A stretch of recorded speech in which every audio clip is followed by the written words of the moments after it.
ਜਿਸ ਦਿਲ ਅੰਦਰ ਇਸ਼ਕ ਨਾ ਰਚਿਆ, ਕੁੱਤੇ ਉਸ ਤੋਂ ਚੰਗੇ, ਮਾਲਿਕ ਦੇ ਘਰ ਰਾਖੀ ਕਰਦੇ, ਸਾਬਿਰ ਭੁੱਖੇ ਨੰਗੇ। ਜਿਸ ਦਿਲ ਅੰਦਰ इश्क न रचिया, कुत्ते उस तो चंगे। कि इश्क क्या है? इश्क होती है कि आप का अंधा एतमाद, आपकी अंधी मोहब्बत। जैसे हजरत इब्राहिम अलैहिस्सलाम को इश्क खुदा था, तो वो आग में कूद गए थे कि इश्क नहीं देखता ये चीज। तो इश्क जिसके दिल के अंदर है ही नहीं, उसका क्या फायदा है? ये इश्क मजाजी की बात नहीं हो रही, इश्क हकीकी की बात हो रही है, अल्लाह से इश्क की बात हो रही है। कि अगर एक इंसान के दिल के अंदर अल्लाह से इतना इश्क नहीं है कि वो इंसानियत के लिए फलाह के लिए काम कर सके, अच्छे काम कर सके। अल्लाह से इश्क होगा तो क्या इंसान कोई खराबी भी कर सकेगा? क्या कोई नबी जो थे उन्होंने किसी भी किस्म की जरा भी खराबी का शोबा हुआ था कहीं? नहीं। क्यों? कि ये इश्क हकीकी होता है जो इंसान को हर किस्म की खराबी से पाक कर देता है। तो ये मियाँ मोहम्मद बख्श कह रहे हैं कि जिस दिल अंदर इश्क न रचिया, उसका कोई फायदा नहीं है। उससे तो कुत्ते अच्छे होते हैं जो कम से कम वफादार तो होते हैं। और कितनी अजीब बात है कि वफादारी की जब भी मिसाल देनी हो तो इंसान कुत्ते की मिसाल देता है। क्यों? कि आप अगर उसे घर की रखवाली पे रखते हैं तो वो कितना ही भूखा होगा, वो कभी भी घर छोड़ के नहीं जाएगा। वो हमेशा उस घर की रखवाली करता रहेगा अपनी आखिरी सांस तक। तो इंसान के दिल के अंदर अल्लाह का इश्क इतना होना चाहिए कि एक तो उसके हुक्मों की खिलाफ वर्जी हो ही नहीं सकती जब उससे इश्क होता है। जिसका इश्क होता है इंसान कभी भी उसके किसी हुक्म की खिलाफ वर्जी कर ही नहीं सकता। और ये इश्क वो चीज है जो आपको अनमोल बना देती है। हम कहते हैं ना कि कुछ लोगों के ऊपर ऐसा रंग होता है कि वो कभी खराबी कर ही नहीं सकते। वो कौन लोग होते हैं? ये वही लोग होते हैं जिनको रब से इश्क होता है। जब इश्क अल्लाह की जात का आ जाता है इंसान के अंदर, तो सूफिया कराम को देखें कि कहाँ कितनी छोटी छोटी जगहों पे बैठे रहे, सारी जिंदगी अपना रिस्क, उसकी पहचान ये होता है कि इंसान रिस्क हराम नहीं खा सकता। वो इंसान रिस्क हलाल ही खाएगा, चाहे थोड़ा सा खाता रहेगा। लेकिन ये हो ही नहीं सकता कि ऐसा इंसान किसी को बेवकूफ बनाए। आजकल जो इंसान इन चीजों पे नाम निहाद बैठे हुए हैं, वो इंसान को सबसे पहले तो दूसरे इंसान से मुतनफर कर देते हैं। तो वो इश्क रब कैसे हो सकता है उनके दिल में कि वो एक इंसान दूसरे इंसान से मुतनफर कर रहा है किसी को। इसी तरह हर गलत बात का वो मशवरा दे रहे होते हैं, रिस्क ज़ाया करने का कि कब्रिस्तान में फेंक आओ, फलां जगह पे फेंक आओ। ये चीज़ें नहीं होती हैं इश्क में। जो सूफ़ी होता है उसका इश्क अपने अल्लाह ताला से होता है, तो फिर वो इंसान को क्या करता है कि अनमोल बना देता है। तो जिस के दिल के अंदर अल्लाह का इश्क आ जाता है, वो इंसानियत के लिए बेहतरीन इंसान बन जाता है।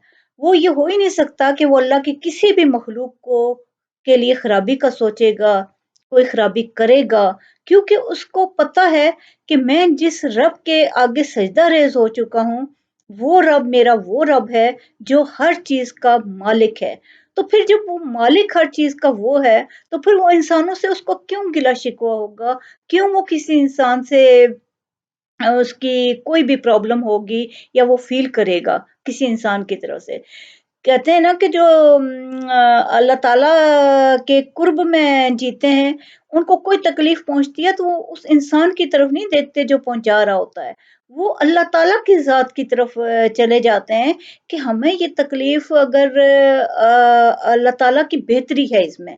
और हमेशा ऐसा होता है कि अगर आप कसूरवार नहीं हैं, तो फिर अल्लाह ताला की उसमें बेहतरी ही होती है। अल्लाह ताला हमेशा अपने इंसान को उसके दुश्मनों से भी फ़ायदा पहुँचा रहे होते हैं। जो लोग वो दुश्मनी कर रहे होते हैं, अल्लाह उसमें भी उस इंसान का फ़ायदा रख रहे होते हैं। लेकिन उस इंसान को खुद पता नहीं होता, और क्योंकि वो अपने रब की हिकमत को नहीं जान रहा होता। اللہ تعالیٰ بہت حکیم ہے، وہ بہت بڑی ذات ہے۔ اگر انسان کے دل کے اندر اس کا عشق آ جاتا ہے تو پھر اسے نہ تو دنیا کی پرواہ ہوگی، یہ دنیا ہے کیا چیز؟ ایک مچھر کے پر کے برابر بھی اگر اس کی حیثیت ہوتی حدیث میں ہے تو اللہ تعالیٰ کسی غیر جو نہ ماننے والے ہیں ان کو پانی کا ایک قطرہ بھی نہ دیتے کہ اس دنیا کی حیثیت کچھ بھی نہیں ہے۔ جس جو دنیا فانی ہے، جس نے کل چلے جانا ہے، اس کے پیچھے انسان اپنے رب کو ناراض کر رہا ہے چھوٹی چھوٹی چیزوں کے پیچھے، تو پھر وہ سوچے نا کہ اس کے دل میں کیا عشق ہے؟ کیا اللہ تعالیٰ کا عشق ہوگا تو انسان کسی بھی جگہ پہ بددیانتی کرے گا؟ کیا اللہ تعالیٰ کا عشق ہوگا تو انسان کسی بھی جگہ پہ کوئی بھی خرابی کا کرے گا؟ کوئی بھی امن و سکون میں جو چیز خلل ڈال رہی ہوگی وہ وہیں چھوڑ دے گا۔ وہ بہت بڑے بڑے لوگ ہوتے تھے جنہوں نے بہت بڑا کچھ ہو جاتا تھا لیکن وہ اگنور کر جاتے تھے تو وہ مسئلے ختم ہو جاتے تھے وہیں۔ لیکن اگر چھوٹی سی چیز کو ہوا بنا دی جائے تو بے شمار مسئلے کھڑے ہو جاتے ہیں۔ تو جس کے دل میں رب کا عشق آ جاتا ہے وہ ان ساری چیزوں سے بری ہو جاتا ہے، پھر وہ ان چیزوں کو اہمیت نہیں دیتا کہ کیا ہو رہا ہے کیا نہیں ہو رہا، بلکہ وہ صرف اور صرف اپنے رب کی طرف دیکھ رہا ہوتا ہے کہ کیا رب مجھ سے ناراض ہے، اس لیے ایسا ہو رہا ہے کہ آیا میری آزمائش ہو رہی ہے رب کی طرف سے، کیونکہ رب بھی بعض اوقات آزما کے دیکھ رہے ہوتے ہیں کہ اگر ایسے ہوگا تو یہ کہ ان حالات میں یہ فساد کا سبب بن جائے گا یا امن برقرار رکھنے کے لیے سہ جائے گا۔ یہ چیز بھی اللہ تعالیٰ بھی ہمیشہ حضرت بلال سے کسی نے پوچھا کہ تم اللہ کو احد کہتے تھے تو تمہیں کیوں گھسیٹا گیا سڑکوں میں؟ تمہیں تو انہوں نے کہا کہ مجھے تم جاتے ہو بازار تو جب کوئی برتن خریدتے ہو تو کیا اس کو چیک نہیں کرتے ہو کہ اس میں کوئی خرابی ہے یا نہیں ہے، کمزور ہے کہ نہیں؟ تو اللہ نے بھی مجھے چیک کیا تھا۔ تو یہ اللہ تعالیٰ کی آزمائش ہوتی ہے، بعض اوقات انسان کی مختلف طریقے سے آزمائش ہوتی ہے۔ تو جن کے دل کے اندر رب رہتا ہے، جن کو اللہ سے عشق ہوتا ہے، وہ کسی انسان سے گلہ نہیں کرتے، وہ کسی خرابی کا سبب نہیں بنتے۔ تو یہی ہے کہ انسان کو اللہ کے عشق میں جینا چاہیے، رب سے کی محبت میں جینا چاہیے۔